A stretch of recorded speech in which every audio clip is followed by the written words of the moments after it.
जय माता दी।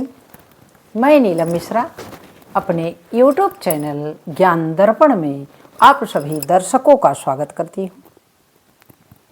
आज पुनः मैं प्रस्तुत हूँ लेकर के एक बहुत सुंदर कथा प्रकरण में आया है कृष्णा की भक्ति और भगवान कृष्ण की शक्ति। तो आप एक भक्त कृष्णा की भक्ति देखें, सुने और भगवान कृष्ण की शक्ति कि किस प्रकार अपनी भक्त को की रक्षा करते हैं और उसे सब कुछ समझाते हैं हर पल हर क्षण। तो सुने। एक समय की बात है, समुद्र के किनारे एक गांव था। गांव में एक परिवार था। परिवार में एक कन्या थी। कन्या का नाम था सुखिया। अब वो सुखिया कन्या जो थी भगवान कृष्ण की अनन्य भक्त थी, किंतु वो थोड़ी जैसे ही बड़ी हुई उसके माता पिता का देहांत हो जाता है। और जब माता पिता का देहांत हो जाता है तो वो अपने जीवन में अकेली पड़ जाती है।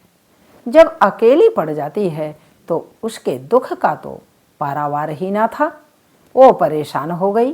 वो सोचने लगी कि अब मैं क्या करूं, मेरा कौन रखवाला है, किस प्रकार जीवन यापन करूंगी।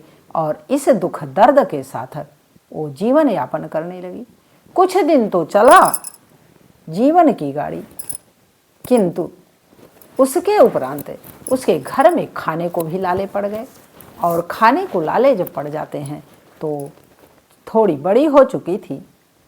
जब बड़ी हो गई तो उसने क्या किया, इधर उधर मजदूरी करने लगी। मजदूरी में क्या करती कि लोगों के गांव, अपने गांव में पड़ोस के घरों में बर्तन मांजती, पोछा झाड़ू करती। यही उसका कार्य था।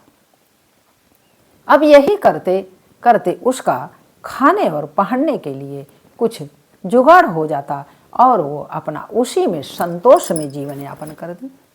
हाँ, एक बात थी कि वो भगवान कृष्ण की बहुत परम भक्ति करती और भगवान कृष्ण से ही बातें करती, भगवान कृष्ण के कहे हुए इशारों पर चलती। अब भगवान कृष्ण की भक्ति इतनी प्रबल थी उसके अंदर कि भगवान हर क्षण उसे सहारे के रूप में रहते। जब बड़ी हो गई, 18-20 साल की हो गई, तो उसे कुछ लोगों ने कहा कि सुखिया तू विवाह कर ले।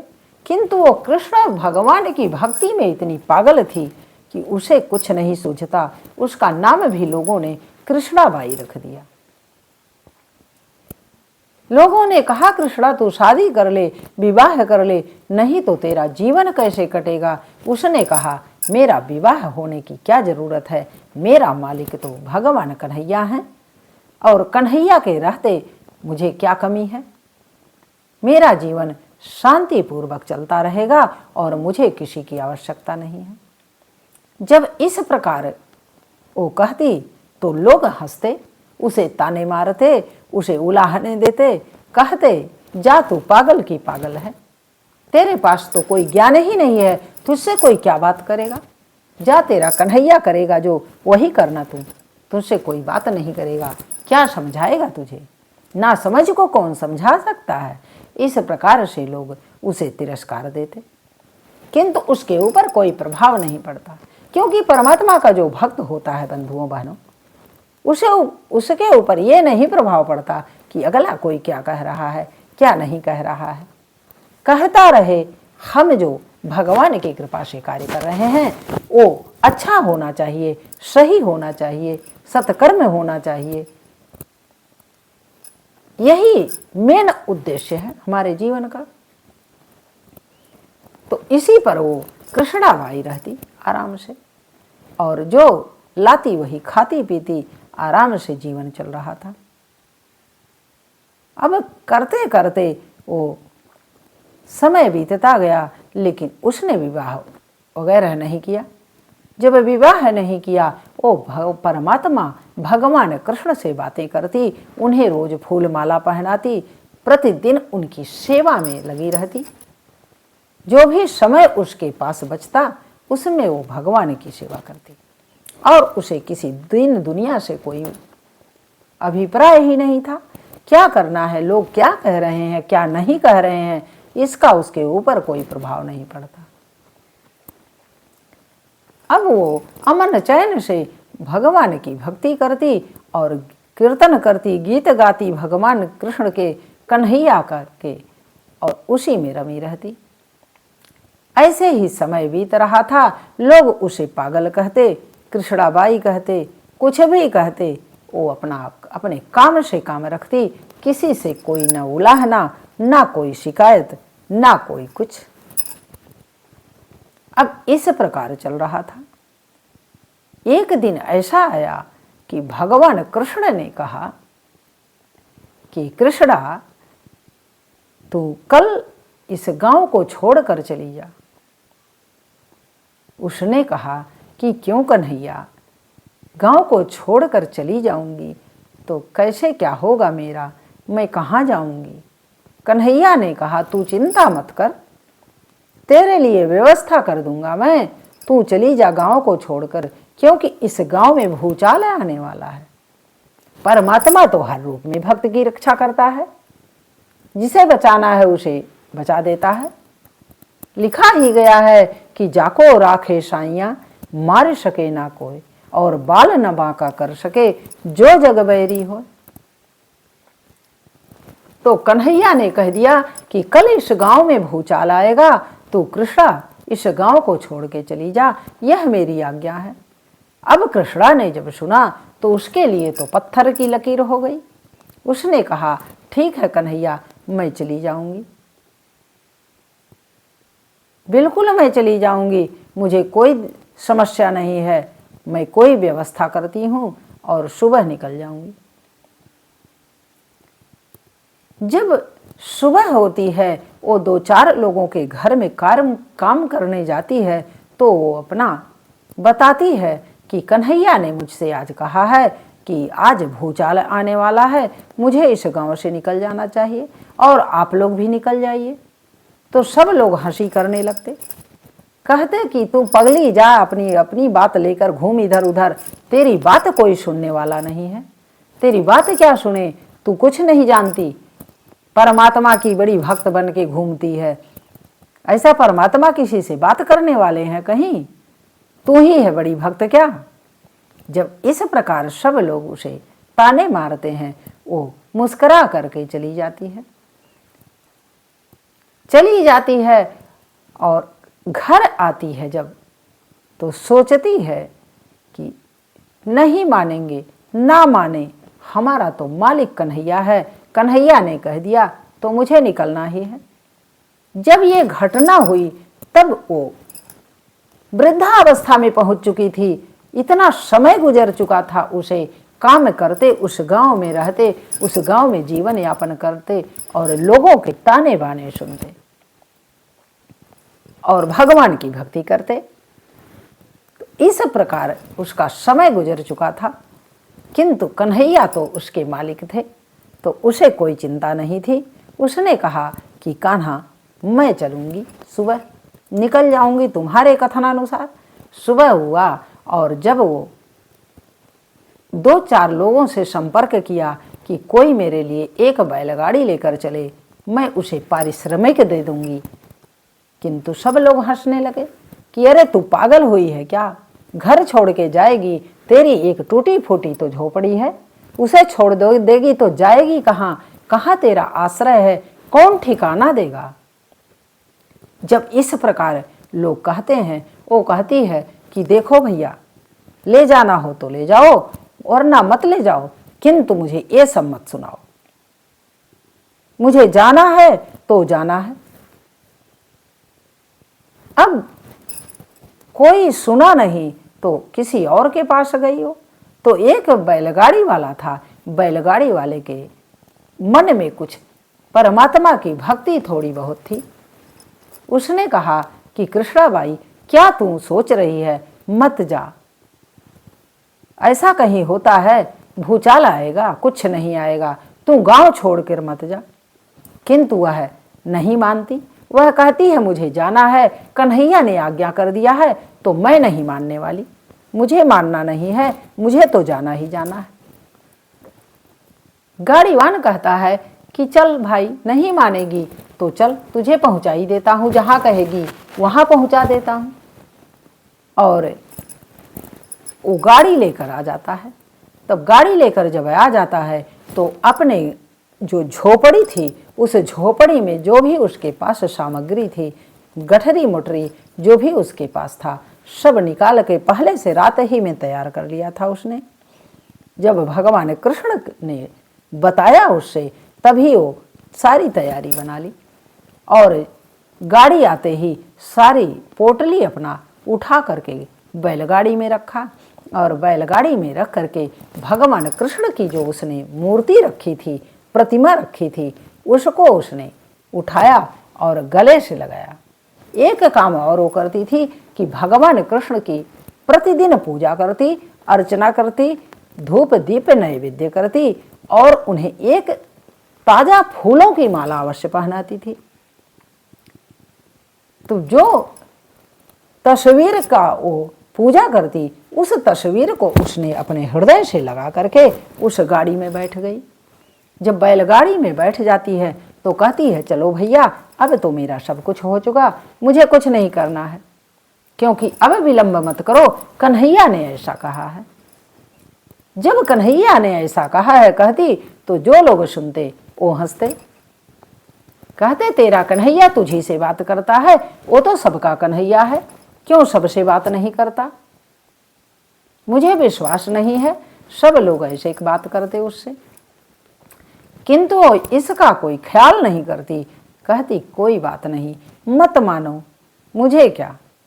और वो गाड़ी में बैठ के जाने लगती है। जब गांव से बाहर हो जाती है और अंतर मन में भगवान कृष्ण से बातें करती है, भगवान कृष्ण से बातें करते करते अंतर मन से जाती है, तो भगवान कृष्ण उसके कान में क्या कहते हैं? कान में कह देते हैं कि देख कृष्णे, तू जा रही है, किंतु एक बड़ी बहुमूल्य चीज तू छोड़ के आ रही है। उसने कहा अरे कन्हैया, क्या बहुमूल्य चीज मैंने छोड़ा है, तू बता दे जल्दी से, नहीं तो दिक्कत हो जाएगी, मुझे समस्या हो जाएगी, तू बता तो दे। तेरे लिए कोई सामग्री तो नहीं छूटी? तेरी सेवा की सामग्री अगर छूटी होगी तब तो मेरे लिए बड़ी समस्या है, अन्यथा कोई भी चीज छूट जाए मुझे कोई समस्या नहीं है।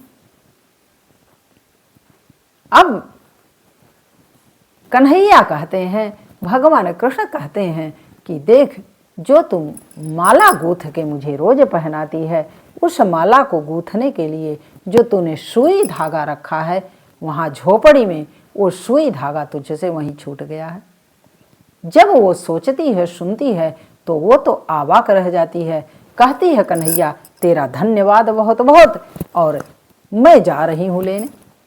और बैलगाड़ी वाले भैया से कहती है कि भैया 5 मिनट के लिए बैलगाड़ी मुझे छोड़ दो, 5 मिनट यहीं रुक जाओ, मैं अभी दौड़ के लेके आती हूँ, मेरा बहुत बहुमूल्य सामान छूट गया है, मैं उसे नहीं पाऊंगी तो मेरा कन्हैया सुबह कैसे माला पहनेगा। अब वो हंसता है, कहता है कि तेरे पास, तेरी गरीब जैसे, इतनी गरीब तू है कि तेरे पास है ही क्या कि जो बहुमूल्य सामग्री तेरी छूट गई है? उस झोपड़ी में था ही क्या जो नहीं ला पाई? उसने कहा भैया बस कुछ क्षण रुक जाओ और जो भी होगा मैं उठा लाऊंगी।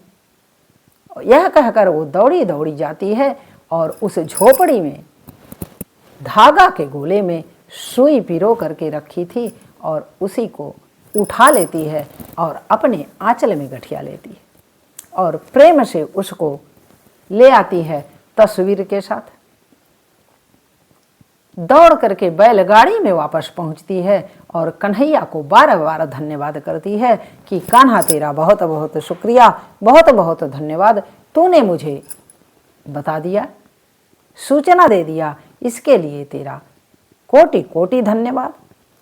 और जाती है बैलगाड़ी में बैठती है तो बैलगाड़ी वाला पूछता है कि कृष्णाबाई बता, तेरा कौन सा बहुमूल्य सामान था जो छूट गया है? तब कृष्णा बताती है कि मेरा सुई धागा छूट गया था। कन्हैया का माला कैसे मैं पिरोऊंगी सुबह जा करके, और क्या होगा? तब वो हंसने लगता है, कहता है तू पागल की पागल ही है। अरे सुई धागा कौन सी बहुमूल्य चीज थी, पड़ा रहने देती। माला एक दिन कन्हैया नहीं पहनते तो क्या हो जाता? उसने कहा मेरा भोजन छूट जाए, मेरा पानी छूट जाए, मेरा सब कुछ छूट जाए, किंतु कन्हैया का की सेवा नहीं छूटनी चाहिए। इस प्रकार अनन्य भक्ति होनी चाहिए हमारे अंदर भी, आपके अंदर भी, तभी कन्हैया हर क्षण हर पल हमारे पीछे पीछे घूमेंगे। क्योंकि अपने भक्तों को सदैव किसी को निमित्त बना करके हमें विपत्तियों से हटने के लिए रास्ता तो जरूर दिखाते हैं, किंतु हम समझ नहीं पाते क्योंकि हमारे पाप कर्म अधिक होते हैं। जब पुण्य कर्म ज्यादा होते हैं, अधिक होते हैं, तो हम उसी रास्ते पर चल पड़ते हैं जो कोई निमित्त पूर्वक हमें बता देता है। यही हर भक्त के साथ होता है। अब हमारे सत्कर्म कितने हैं और दुष्कर्म कितने हैं, यह कर्मों के ऊपर निर्धारित है। तभी भगवान भक्तों के ऊपर प्रसन्न होते हैं। तो इस प्रकार कन्हैया की भक्ति से वह ओतप्रोत थी, अद्वितीय भक्ति थी, समर्पण भाव था, तो उसके पीछे पीछे कन्हैया घूम रहे थे। और जब कृष्णाबाई का बैलगाड़ी गांव से बाहर गया, दूर गांव तक पहुंच गया, तो इधर क्या होता है कि गांव में बहुत बड़ा भूचाल आ जाता है और पूरा गांव समुद्र में डूब जाता है। लहर आती है, पूरे गांव को समेट लेती है। जब पूरे गांव को समेट लेती है तो गांव वाले सब डूब जाते हैं उसमें। जब विलय हो जाते हैं तो इधर बाहर के गांव वाले देखते हैं, और वो बैलगाड़ी वाला जब देखता है, सुनता है, तो उसे बहुत आश्चर्य होता है और कृष्णा के पैर पे पड़ जाता है।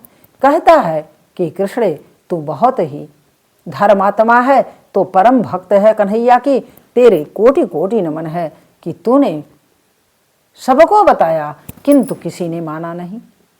मैंने मान लिया तो मेरी रक्षा हो गई। अब तो मैं भगवान की भक्ति करूंगा, क्योंकि पाप कर्म का फल पाप मिलता है, पुण्य कर्म का फल पुण्य मिलता है।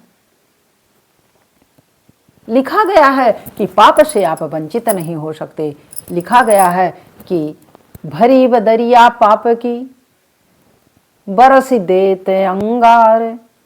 भरी बदरिया पाप की, जब पाप कर्म हमारा बढ़ता है, पाप का घड़ा भर जाता है, तो यही होता है कि भरी बदरिया पाप की और बरस देते अंगार, और संत न होते जगत में तो जरी जाता संसार।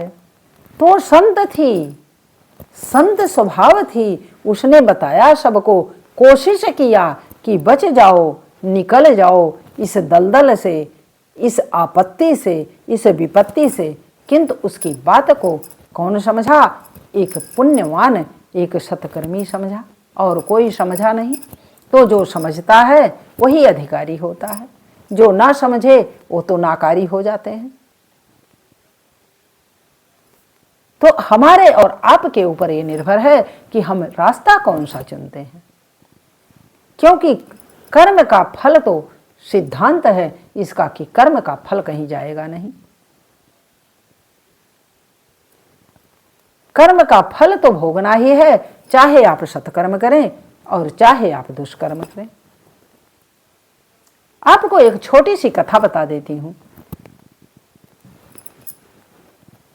कि और यह सवाल मैं भी कई सत्संगों में गई, लोग हमसे भी कर ही देते हैं कि ये बताइए, हमसे भी 2-4 लोगों ने पूछा कि ये बताइए, आप तो हर चीज बताती हैं कि ये करना चाहिए, ये करना चाहिए, किंतु साथ में ये भी आप कह देती हैं कि कर्म का फल कहीं नहीं जाएगा। तो जब कर्म का फल हमारा कहीं नहीं जाएगा, हमें पाप का फल भोगना ही है, तो हम सत्संग में जाकर क्या करेंगे? कथा श्रवण करके क्या करेंगे? उस महात्मा की कहानी सुन लीजिए, छोटी सी है कि महात्मा से एक मनुष्य ने भी यही सवाल किया, यही प्रश्न किया कि जब हमको कर्म का फल भोगना ही है, पाप का फल भोगना ही है, तो हम क्यों जाएं सत्संग में, क्यों कथा श्रवण करें, क्यों कथा वाचन करें, क्यों हम भागवत पढ़ें, क्यों पुराण पढ़ें, और क्यों असत कर्म करने की कोशिश करें। तो महात्मा ने कहा कि ठीक है, अगर तुम नहीं मानते हो तो एक छोटा सा कार्य मेरे कहने के अनुसार कर दो। महात्मा बाहर बैठ गए। उन्होंने कहा कि जाओ तुम छत पर, पीछे एक मकान बना हुआ था, उन्होंने कहा छत से जाओ और एक ईंट उठाओ और उस ईंट को मेरे सिर पर तुम फेंक दो। जब महात्मा कहते हैं कि सिर पर मेरे ईंट फेंक दो, तो क्या कहता है कि ईंट फेंक दूंगा अगर तो आपको चोट लग जाएगी, लहू लुहान हो जाएंगे, आपको कष्ट होगा, तो आप हमें भी मार सकते हैं और लोग हमें भी दंडित कर सकते हैं। तो उन्होंने कहा कि तो यही पाप है, तुम जानते हो, यह तुम जानते हो कि यह पाप है, किंतु अगर वही कार्य मैं कह दूं कि उसी ईंट के बराबर आप ले लो रुई, और रुई का गट्ठर बना के मेरे सिर पर फेंक दो, तो अगर मेरे सिर पर तुम रुई फेंक दो तो तुम क्या करोगे? उसने कहा हाँ, रुई अगर आपने कहा है तो रुई तो मैं फेंक सकता हूं, किंतु रुई से आप आहत नहीं होंगे, आपको कोई क्षति नहीं होगी, आपको कोई कष्ट नहीं होगा। तब उन्होंने कहा कि यही तो सत्संग में, कथा श्रवण करने में, हमारे पुण्य करने में, वेद पुराण के का ज्ञान करने में, यही तो सबसे बड़ा हल है कि हमें यह ज्ञान हो जाएगा सत्संग से, कथा श्रवण से, कि हम कार्य सोच समझ के करेंगे, और जब सोच समझ के कार्य करेंगे, पाप कर्म से बचने की कोशिश करेंगे, तो हमें भोगना ही क्यों पड़ेगा। यही हमारे सत्संग का फल है, यही हमारे पुण्य का फल है, यही हमारी कथा का फल है। तो महात्मा की इस बात पर वह मनुष्य प्रसन्न हो जाता है, कहता है प्रभु आपकी महिमा परंपार है, आप जैसे महात्मा हो तो सबको समझा देते हैं। तो आप भी कथा श्रवण करें, सत्संग करें, बुरे कर्मों से बचने की कोशिश करें, सदैव विजय होगी और सदैव कल्याण होगा। यह हम नहीं कहते, यह हमारा पुराण कहता है, हमारा वेद कहता है, भगवान कृष्ण कहते हैं, परमात्मा की वाणी है यह।